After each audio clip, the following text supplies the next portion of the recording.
Mm-hmm. Good morning, good afternoon, good evening, or good night, depending on what time zone you're in or what time you're watching this video.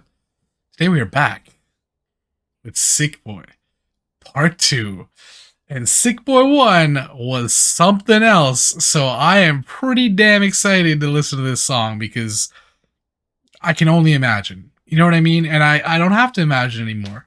I don't have to. Today I get to not imagine. And I'm so excited to hear this song, guys. I hope that you're all doing awesome. I love you all. Without further ado, let's jump right in, shall we? I'm so excited, guys. Sick Boy, like, honestly, was such a great song, and I'm just hyped.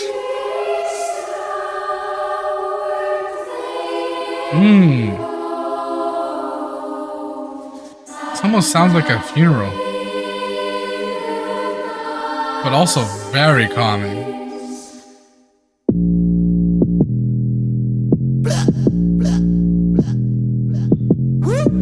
Okay. Sick boy, allopathic script boy, pathogenic, schizophrenic, call it medic, quick boy, just wanna scratch the itch boy, agoraphobic, multi-psychosis, own it, I'm that sick boy, nothing to lose, nothing to win or to prove, nothing but... Oh, hang on, no, hang on, Ren, hold on a moment, sir. Holy smokes. Yo, allopathic script, I love that, because it's almost like allopathic is like the traditional way of doing things in the Western society for medicine, right? And that's what he's kind of following the path of, and it's been kind of leading him down the wrong path. But also, if you think about that, allopathic script, right? Script is like something you take to the pharmacy, and that's where you have to, like, you get your prescription for it.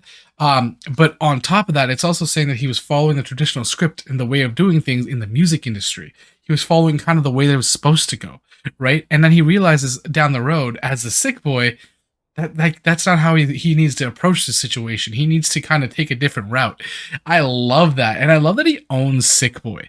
Also, like, when he says quick boy, it almost sounds like quit boy. And it's like his mind is telling him that he needs to be better and faster, but it's also telling him to quit. God damn. Oh my God. Holy. Quick boy, just wanna scratch the itch boy, agoraphobic, multi-psychosis, own it, I'm that sick boy, nothing to lose, nothing to win or to prove, nothing but holes in my shoes, nothing but nothing, I'm hustling, bustling, pain is a paradox I didn't choose, nothing but truth, nothing but fire in the booth, nothing that you could do I couldn't do, nothing that you could do better, forget all the others, I'm aiming at you, psychotoxic type. Yo, our boy is talking his game. I love it. But I also like just the weight of the words that he's saying is crazy, right? Like, nothing to lose, nothing to win. It doesn't matter. He doesn't need any of that. It's not about that anymore. It's about trying to reach people and change the way that we're kind of like viewing the world, our perspective. And I love that. He also says nothing but holes in my shoes, right? I like that that's kind of a metaphor, but it's also like quite literal. He was experiencing just kind of like this moment of desperation, and like it's like he's got holes in his shoes and he still can't even deal with that at the moment, so he has to do something else. But on top of that, when you think about what are your shoes, like they're right above where your shoe is just your foot, and your sole of your foot is at the bottom of the shoe. So if you have holes in your shoes, you're actually exposing your soul, bro. Who writes like this? Who thinks like this? What is up with Ren? Is absolute fire.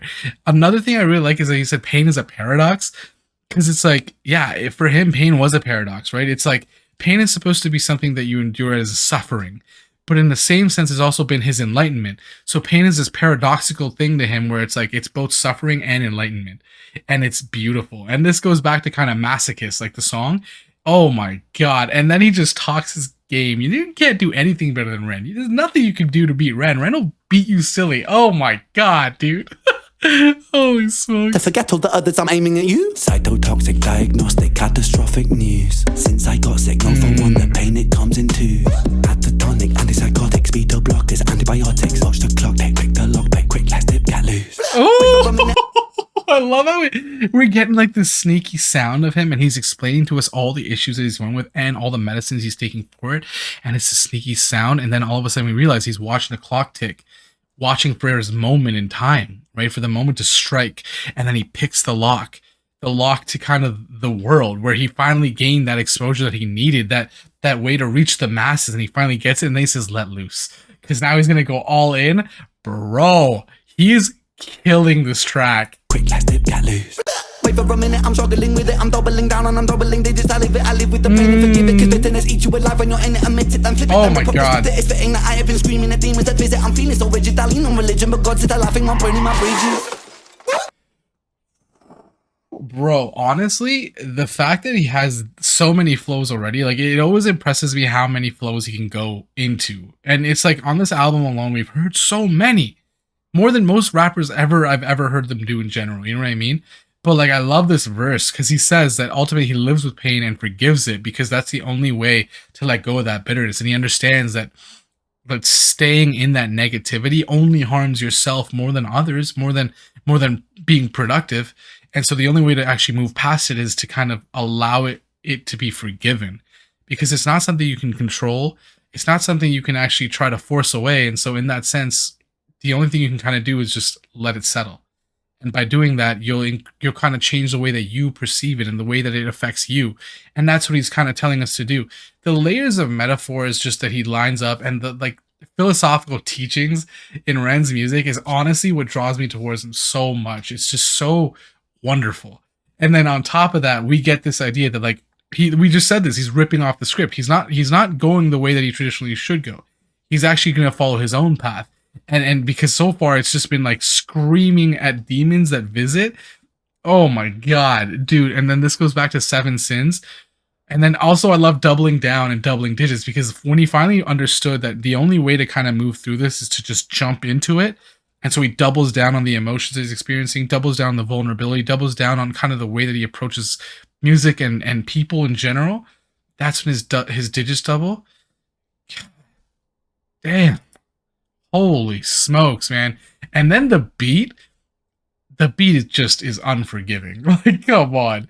What is this beat? The production so far on Sick Boy has been just out of this world. Holy smokes. Not just Sick Boy like part 2 or Sick Boy the first song, just all of it. Wicked Ways, 7 Sins, just nuts, man. Holy. Religion, but God's still laughing, I'm burning my bridges. Car crash, whiplash, ambulance, body bags, zip back. It's a game of circumstance. Wrong turn, everything can all collapse. Get burned, back inside the reed. Bro, I love that, because it's like he's taking the metaphor of life, right? It's like you're driving down your road, but also it's showing us that he has the drive. But then on top of that, it's like, you know, when you make a wrong, you say like, oh, you made a wrong turn in life. He's literally putting that into a metaphor where that following that traditional script was a wrong turn, and it led to so many things that weren't necessarily things that were positive, and those are the body bags that he's talking about here.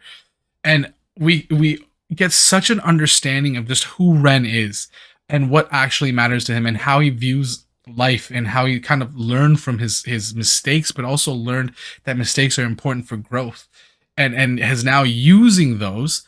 And he even says, like, it's like a car crash. It's like everything came to a halt in his life, right? When he started kind of going through all of this. And that's what he's kind of giving to us here. Bro, holy smokes. Just wow. Just wow. It's a game of circumstance. Wrong turn, everything can all collapse. Get burned, back inside the relapse. Crack, stay stacked back to back. And I'm back on my back inside the counter attack. Pop Prozac, knock it back, wash it down and relax. And that's that. Subtract, collapse, react, adapt. Yo, I don't even think I really listened to that entirely, just because the flow was so smooth. Da da da da da da da da da. Holy, I gotta go back. Burned, back inside the relapse. Crack, stay stacked back to back. And I'm back on my back inside the counter attack. Pop Prozac, knock it back, wash it down and relax. And that's that. Subtract, collapse, react, adapt. Yo, he's like giving us his blueprint for how he was trying to approach it before, right? He's going through all these pains. He says the cracks, they stack back to back. Not only just like back to back as though like over and over, but back to back like he's got his back to these cracks that are right at his back. And it's almost like he's trying to hold back all these problems, right? And that's what he's trying to understand. Why is it so painful? But they keep adding up. And he even says he's is back to I missed it a little. Oh, they stack back to back, and I'm back on my back. So he's now on the floor against him, but also against the wall that where these cracks are showing up. Oh my god. And then he turns to these other methods like the Prozac and just trying to use that to kind of calm and move out of it, but it's not the way to do it. And he says, that was that. But really, it subtracted to collapse, and it was not a way to deal with it. Holy smokes. Dude, I love that cracks cracks they stack back to back and I'm back on my back. Damn. Just holy moly. Wow. That, knock it back, wash it down and relax, and that's that. Subtract, collapse, react, adapt. Getting lost, money, get into the bag like I got nothing to lose, yeah. Like I got nothing to lose. What is this breakdown? Get into the bag like I got nothing to lose, yeah. Like I got nothing to lose. Getting lost, money like a job. Holy, and we even get the money game? God damn. How many callbacks is he doing in this one song? I love it. And I love that this is like the song that closes off the album. And then we get all these callbacks to all the songs of the album. And this is exactly it, right? Because he's starting to understand, oh man, I keep getting lost in the money. That's the problem. That feeling that, oh, I need money, I need that's the main priority, that's the issue. And it's, you even get this like echoed effect where it's like it's in the back, it's almost distorted because it's like the devil talking, but it's also distorted because it's almost like the way he used to think. And so that's kind of the thing in the back of his head, something that used to exist but no longer does, and he's been kind of eradicating it this whole time. And yet still, even through that, there's still that voice in the back of the mind that says all this. Bro, just nuts, just nuts. And I love the effect he puts on it. Holy smokes. Once upon a time that was not long ago. Yo. Oh, I'm sorry. I love Children of the Moon, and I'm so glad he added that to this song. Once upon a time that was not long ago. Oh, we gotta find a clip of it. I'll put it in. Once upon a time that was not long ago, there lived a little boy infected by the evils of this world. In his heart, the madness was growing. Okay, all right, we're good, we're fine. It's fine. Once upon a time that was not long ago, there lived a boy inside his mind. Sometimes the thought would overflow and grow until they blinded the boy, he decomposed. And if you read between the lines of his story, you will know that there is method to his madness, prerequisite for his sadness. For there must be catalysts which exist to explain his status. Extract it and look right at it. His panic was formed in fragments that happened from lack of passion, attacking his hippocampus. Are you kidding me, Ren? Are you kidding me right now?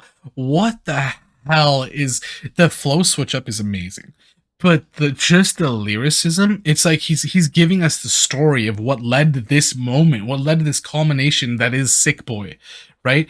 It's this experience that he was blinded by the way that the world thought, and it literally blinded him. He's giving us that in the story, but on top of that, he's saying that if you read between the lines of everything I've been putting out there, you'll understand that it was this panic that was ensued because of this deep seated idea that exists because of a society that is kind of fractured into fragments, and it is those fragments of kind of chaos and panic that formed what was this false idea of what he thought he needed. And then it was the lack of passions attacking his hippocampus. Just I love that at the center of everything Ren does, it's this it just completely transparent declaration of the things that he now understands, and he uses his own kind of misunderstandings to show us, which also gives us the idea that he is not perfect, and that's what makes it perfect. You know what I mean? No one is perfect. Learning from the mistakes that you make and learning from and to understand the world and how to better it, that's how all of that came through all this experience he had, where he finally understood money is actually what corrupted him. The idea that money is the key to all things is actually what corrupted him. And there was a catalyst. It was literally a catalyst. But that also now acts as a catalyst to his status now, because it is that kind of sentiment that money isn't the only thing that makes the world go round.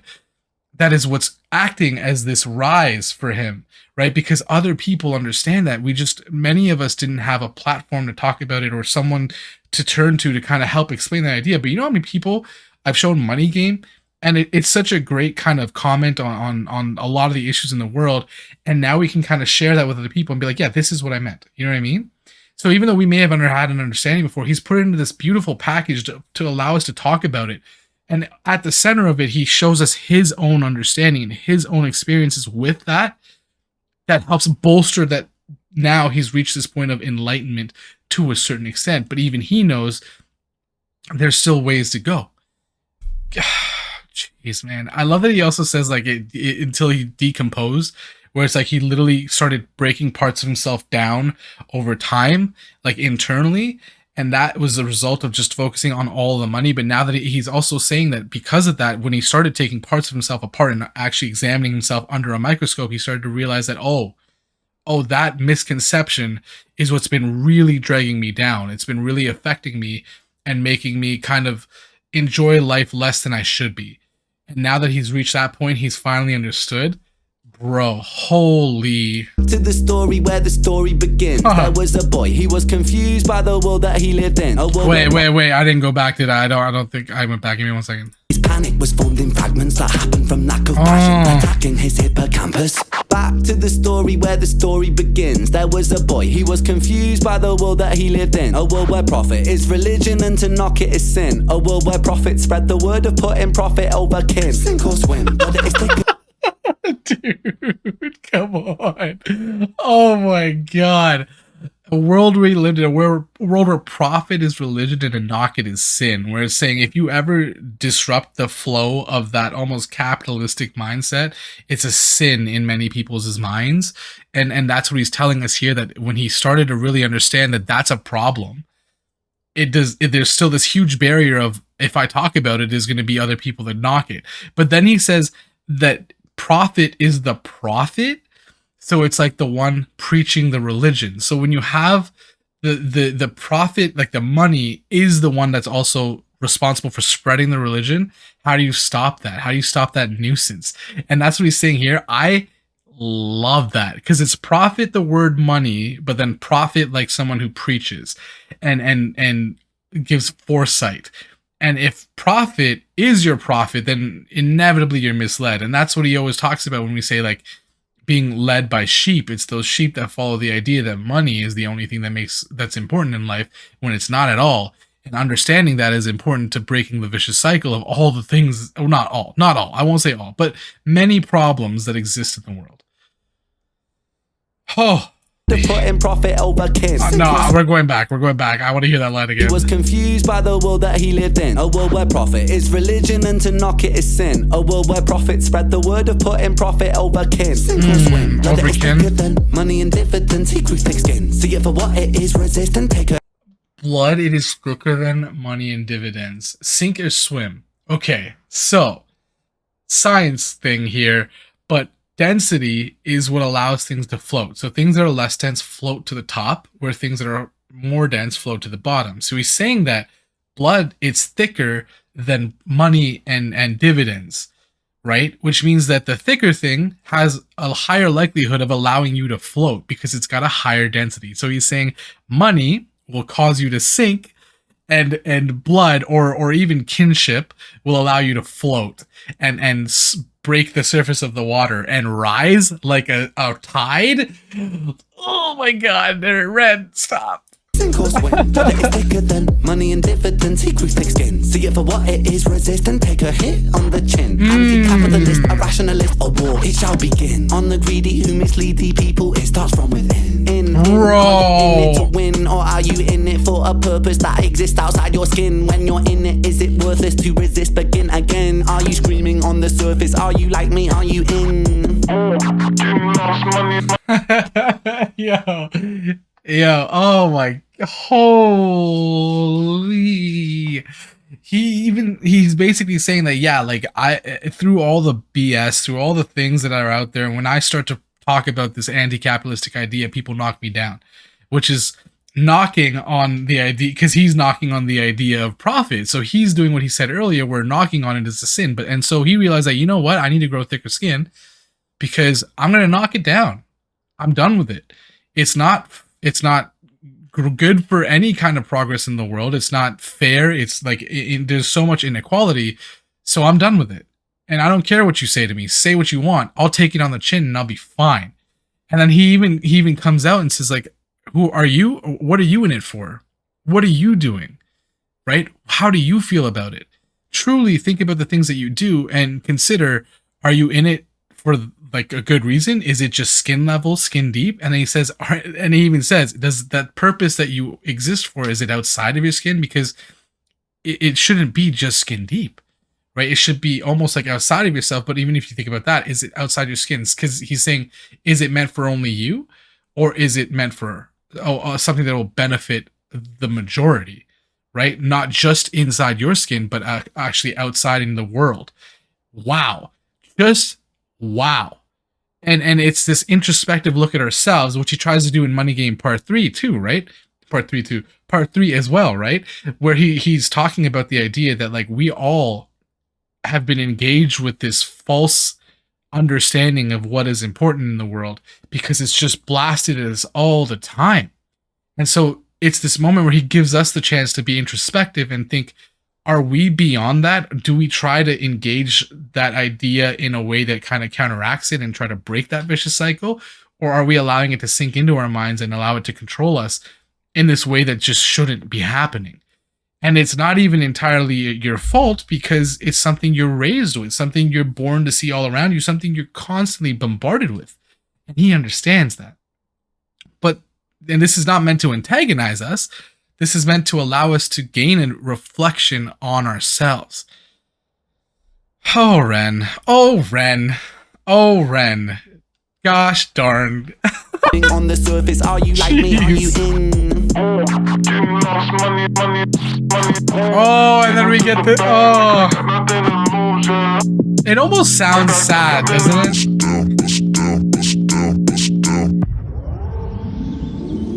Ooh.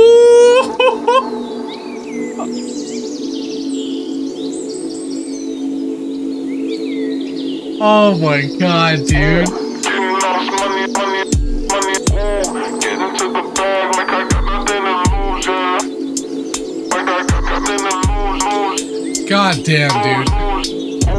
Getting lost, money, money, money. Ooh, get into the bag like I got nothing to lose, yeah. Like I got nothing to lose, lose. Getting lost, money like a job.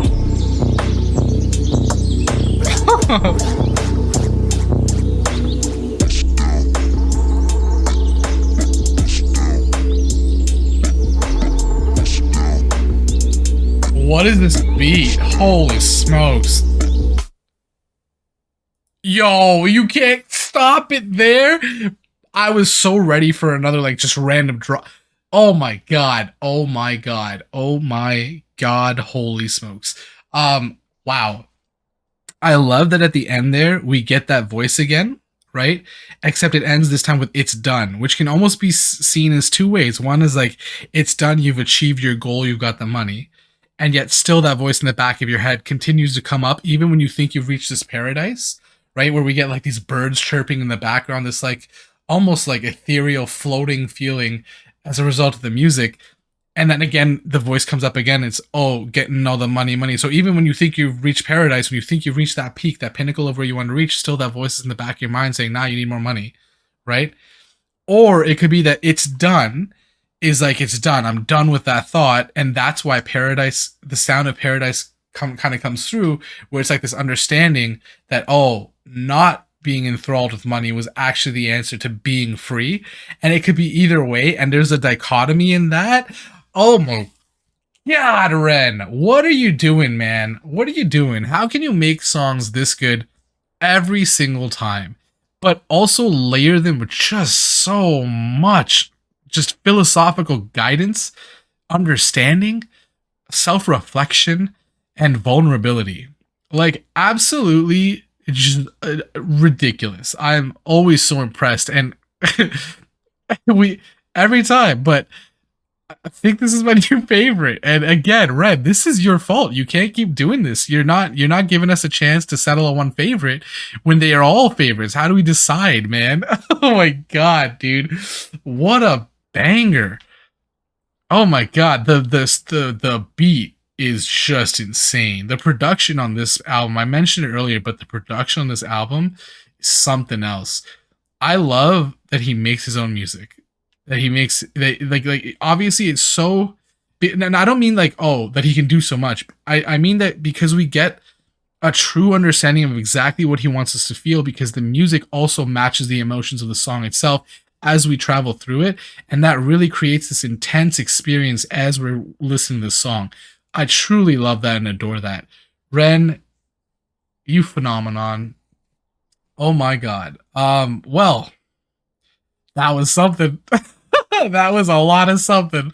And I'm gonna go back and listen to that something many more times. It's going right to the top of the list.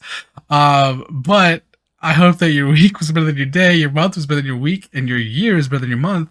Love you all. Oh man, I will see you on the next one. Holy smokes.